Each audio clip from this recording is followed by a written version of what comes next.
ini ada buku dalam pelajaran buku Ahlussunnah wal Jamaah ke-NU-an jilid 1 untuk kelas 2 Madrasah Diniyah dan Pondok Pesantren yang disusun oleh Divisi Keilmuan RMI PCNU, penerbit RMI PCNU Kabupaten Tegal. Disebutkan di antara pendiri NU adalah kakek dari Habib Lutfi, Habib Hashim bin Yahya Pekalongan. Apakah buku ini yang dipersoalkan ke PBNU?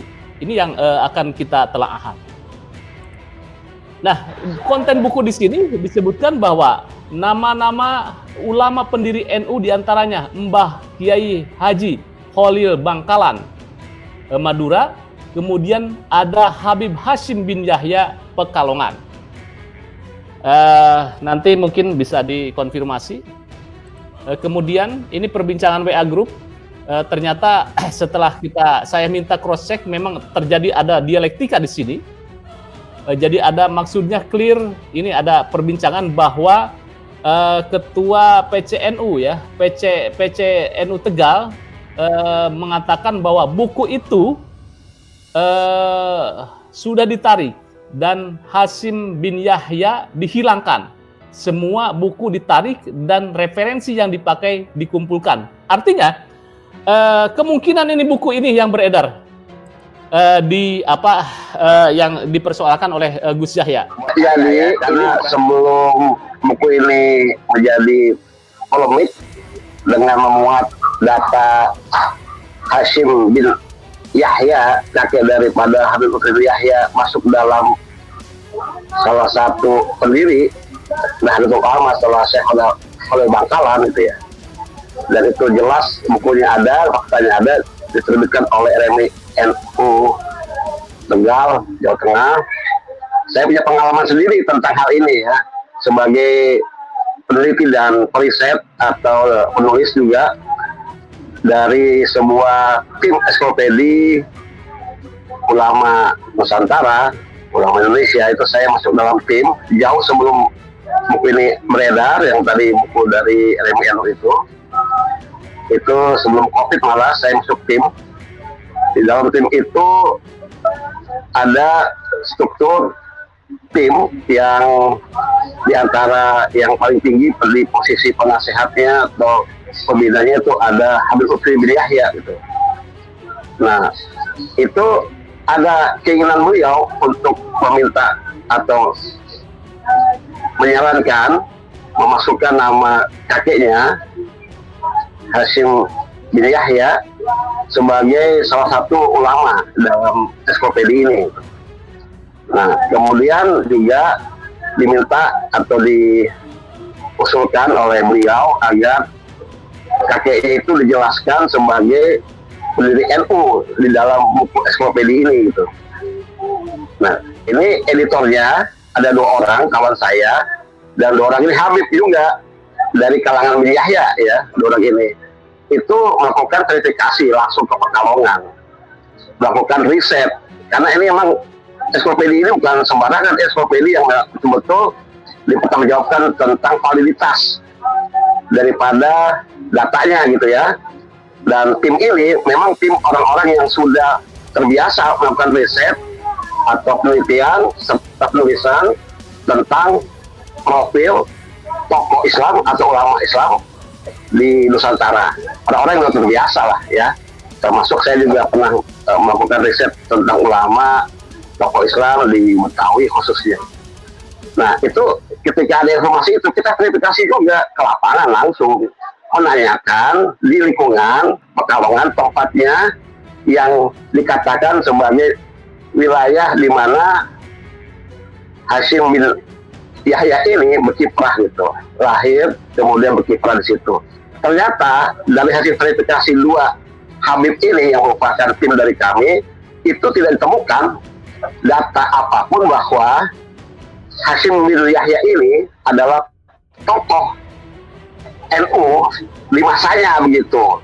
Jadi kemudian kedua Habib ini yang merupakan editor ya, bukan hanya penulis atau penulis saja, editor daripada ensiklopedi ini menolak gitu, menolak keinginan dari Habib Lutfi bin Yahya agar kakeknya masuk sebagai tokoh atau ulama yang merupakan pendiri NU. Ditolak itu oleh kedua Habib ini. Jadi yang menolak ini Habib juga dari kalangan bin Yahya lagi, dua-duanya ini ya. Yang menerbitkan ini kan menjadi ramai karena diterbitkan oleh lembaga yang ada di Nahdlatul Ulama, ya, yaitu RMI-NU di Kabupaten Tegal. Masalahnya bahwa ini kan bukan tentang muatan lokal, bahwa ini terkait dengan Nahdlatul Ulama, ya, secara kalau Cahaya ini diterbitkan ini, kalau Mas. Cahaya Nusantara ini kan muncul ini sudah ada nih, dan ini kan istilahnya tidak mewakili lembaga Nahdlatul Ulama, itu kan riset atas nama lembaga lain, ya, bukan Nahdlatul Ulama. Tapi kalau ini sudah membawa Nahdlatul Ulama, walaupun itu adalah di tingkat kabupaten, di PCNU misalnya, di RMI-NU Tegal, ini masalahnya berdampak pada organisasi NU secara keseluruhan. Jadi ini menjadi pelajaran bahwa kalau udah terkait dengan data daripada Nahdlatul Ulama, maka seharusnya bukan kewenangan di tingkat PC untuk menerbitkan versi yang seperti ini misalnya, yang berbeda daripada yang sudah beredar tentang pendiri Nahdlatul Ulama. Harusnya semua menahan diri ini, PC-PC NU, PWNU, untuk tidak mencantumkan tokoh di luar yang sudah menjadi sesuatu yang sudah sahih selama ini, ya. Nah, harusnya ini menjadi urusan PBNU. Ini menjadi PR sendiri buat Nahdlatul Ulama. Dengan demikian maka yang terjadi untuk Nahdlatul Ulama, maka yang sudah beredar ini di tingkat PCNU Tegal itu ditarik buku itu, ya, tidak lagi beredar dulu, sampai kemudian lakukan riset ulang apakah betul Hasyim bin Yahya ini adalah seorang pendiri daripada Nahdlatul Ulama. Nah, ini harus riset ulang ini, karena sekali lagi apa yang sudah saya alami dulu dalam sebuah tim ensiklopedi itu sudah menolak. Dan data yang kami lakukan dari tim yang turun ke lapangan, verifikasi ke Pekalongan langsung di tempatnya Hasyim bin Yahya ini, tidak ditemukan bahwa Hasyim bin Yahya ini kakeknya Habib Lutfi bin Yahya sebagai tokoh Nahdlatul Ulama gitu, apalagi sebagai pendiri gitu. Nah, ini kan menarik gitu. Untuk kemudian PBNU sendiri sudah memberikan instruksi agar ini dilakukan sebuah upaya verifikasi ulang, baik di LP Ma'arif maupun di RMI-NU, untuk melakukan cross check data gitu mengenai Cahaya Nusantara, buku-buku yang beredar itu karena bukan berada dalam radar atau dalam ruang lingkup organisasi Nahdlatul Ulama, biarlah itu menjadi versinya orang-orang yang mengklaim. Tapi jelas kalau sudah mencantumkan Nahdlatul Ulama, kita perlu juga menegur secara organisasi dari PBNU gitu. Kita menyayangkan mengapa muncul sebuah buku yang resmi atas nama lembaga Nahdlatul Ulama, karena terkait tokoh besar ini, ya, muassis ini atau pendiri kan bukan orang sembarangan.